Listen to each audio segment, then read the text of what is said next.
Okay, so what we got here? This is a video of Dillian Whyte on the pads from a couple days ago. And if you notice, he is blocking the left hook, left uppercut with his right arm / right elbow.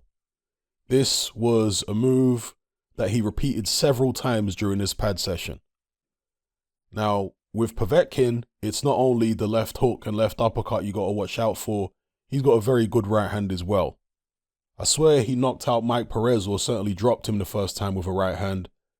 And it was the right hand over the top that put David Price in trouble before the left hook finished him. So you need to watch out for the right hand too. Povetkin has this way of dipping low to make it seem as though he's maybe going to spring out of the crouch with a left hook or a right hand to the body, but he actually comes with a right hand over the top. And sometimes he'll fake the right hand and then he'll come up with an uppercut or a hook. He did that in the Anthony Joshua fight. So while it's good that Dillian Whyte is training to block Povetkin's hook and uppercut from the left side, and I'm talking about from Povetkin's left side, he also has to be mindful of the right hand. Now, in this particular defensive posture, I guess he'd be blocking the right hand as well here, as long as it's not too high, with his right glove. Dillian Whyte, I know, watches a lot of old school fighters, Ken Norton, George Foreman, Archie Moore, and they used to use the cross-arm defense. Now, this isn't quite a cross-arm defense because it's really only one arm that he's crossing over, but it's a variation of that, and we'll see how effective it is in the fight. Now, another thing which I noticed in this pad session, which I haven't seen anybody else pick up on, is how fluid and light Dillian Whyte seems to be. Now, I don't know what his weight is, and when it comes to heavyweights, it's often very deceptive in terms of what you think they weigh when they've got their training gear on, as opposed to what they actually weigh on the scale. So I'm not going to say that Dillian Whyte is lighter than ever before or anything like that, but the way he was moving around in this pad session, he looks way, way, way lighter on his feet and more snappy than he normally does. I've got footage in my archive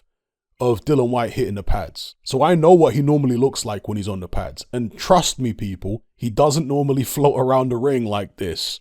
I'm not saying he's Muhammad Ali, but he doesn't normally look this zippy when he's moving around the ring. His shots are not normally this fluid when he gets them off and snappy, his jab and so on. So based upon what I'm seeing here, I don't know whether Dillian Whyte intends to move a lot in this fight, but he's clearly been working on his speed. That to me is very obvious from looking at this pad session. He's been working on speed, fluidity, and just getting his punches off more quickly, more accurately, and incorporating this defensive move into his toolkit as well. So I think it's going to be a very interesting fight. Dillian's been talking about coming out and attacking Povetkin. The snappiness and the mobility in this pad session might suggest otherwise, that he's actually planning to move a bit more than he did last time. People say that Dillian Whyte can't move. You know, he's slow-footed and what have you, and they'd be right for the most part. But if you go back and look at Dillian Whyte's amateur career, well, his amateur fight against Anthony Joshua, he was bouncing all over the ring. Now, he was a lot lighter then than I'm assuming he still is now. But if he's dedicated the last few months to becoming more mobile again and not being so concerned with lifting the heaviest weights and being extremely powerful, but rather being nimble and being able to use athleticism to get out of the way of the older man. You see, that's one of the things that can actually stifle an older opponent, is if you fight a young man's fight. Older fighters don't like to fight at a pace. Older fighters don't like to have to chase you down if you're moving. Okay, now, nobody likes to have to do that. Well, let me not say nobody. Most fighters don't like to have to do that. But when you're 41, it becomes even more of a problem for you. You would rather the guy come to you or stand in the middle of the ring with you and make your life a bit easier. Make it so that you don't have to work so hard to look, to find the opportunities to hit him. You see? So the fact that Dillian Whyte is moving around here and looking light and snappy and what have you, perhaps they understand this principle that you don't want to fight not necessarily an old man's fight, but a fight which is what's the word I can use? Sympathetic. A fight which is agreeable. Let's use that word. Agreeable to an old man. So, going to be very interesting to see how this one plays out. I've been back and forth in my mind about who I think is going to win. I know a lot of people are coming down very strongly on one side or the other. Some people saying Dillian's definitely going to win this time. Others are saying Povetkin's definitely going to win this time. Again, I know Dillian Whyte is quite a heavy favorite with the bookies, which is a bit surprising given the fact he got knocked out badly last time. Because really, as far as I'm concerned, it's a pick 'em fight. Povetkin managed to get the knockout first time against the run of play. Been dropped in the previous round twice. And he was looking old in there. David Hayes talked about this. Povetkin did look old in there. I was actually quite alarmed after the first few rounds about how old Povetkin looked. He was huffing and puffing, seemed to be gasping for air in there. Then he gets dropped.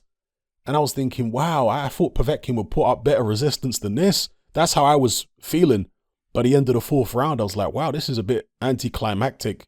Maybe Povetkin really is completely finished now.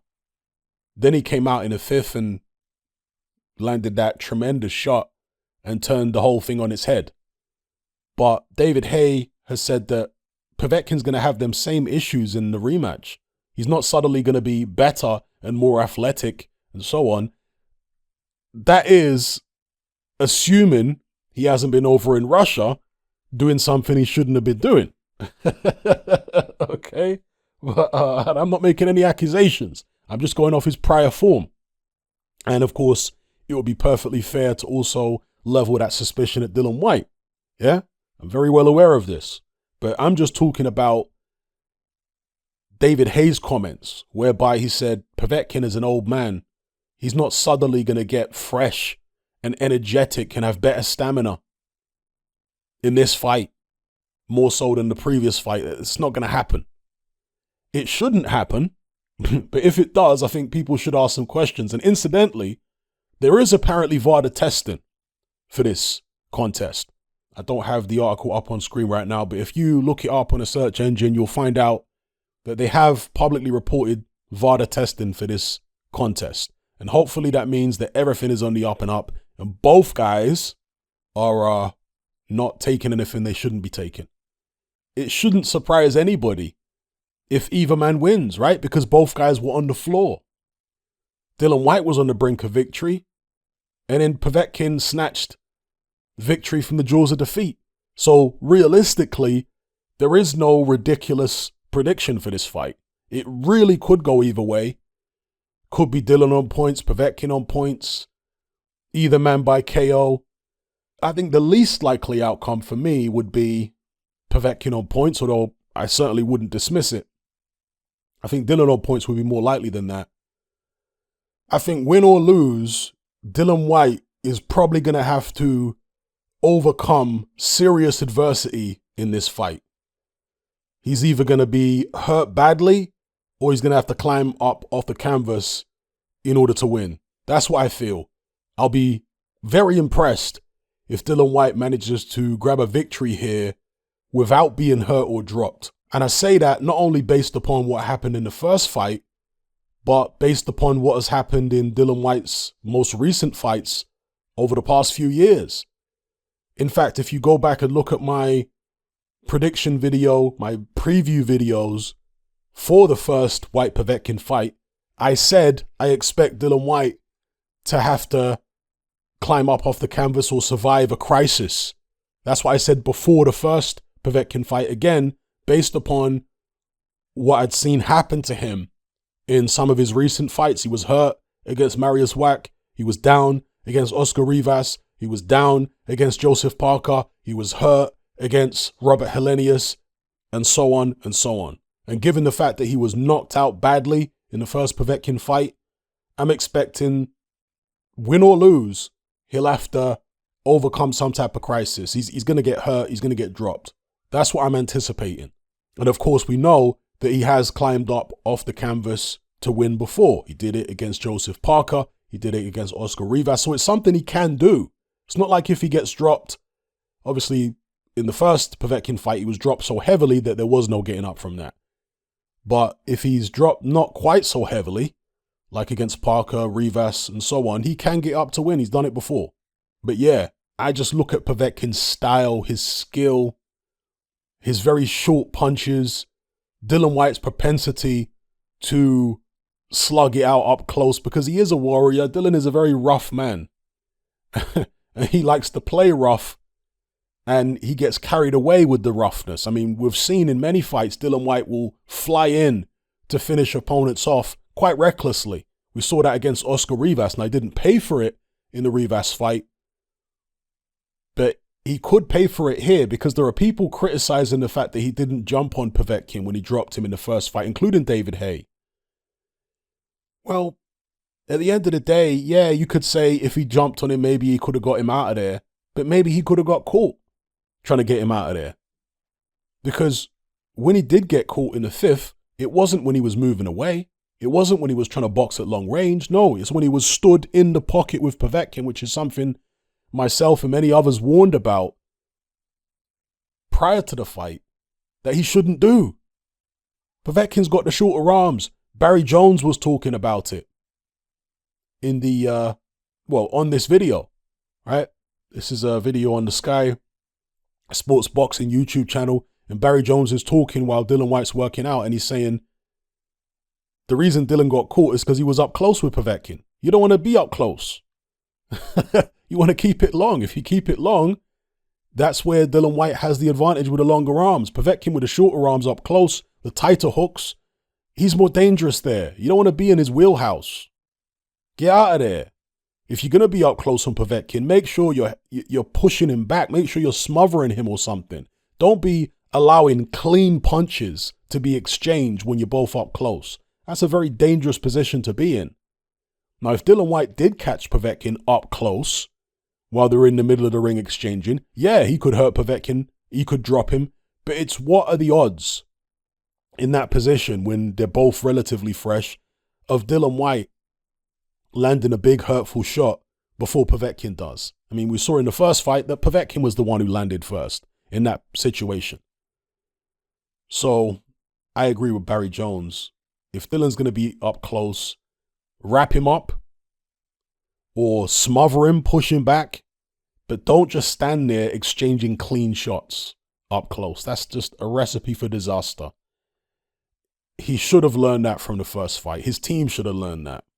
Especially now they've got Harold Knight on board, who's a very experienced man, spending all those years with Lennox Lewis. Anyway, let me know what you guys think about this in the comments below. What else we got? Oh, big up Tyron Woodley, by the way. This is Florida right now. This is Alabama a week or so ago. Shh, don't tell anyone. Got to keep the fear up. Yeah, I'll talk about whatever tabs I got open here. Jennings, Frank Warren. Okay, Canelo versus, Terence Crawford's comments on Canelo. Big up Sizzler Kalanji as well. Don't know. Anyway, let me know what you guys think in the comments below. Come and join me on Patreon and access my weekly no-holds-barred, censorship-free podcast where we lift the lid on a wide range of controversial topics. It's not mainstream friendly, it's not politically correct, but that's the whole point.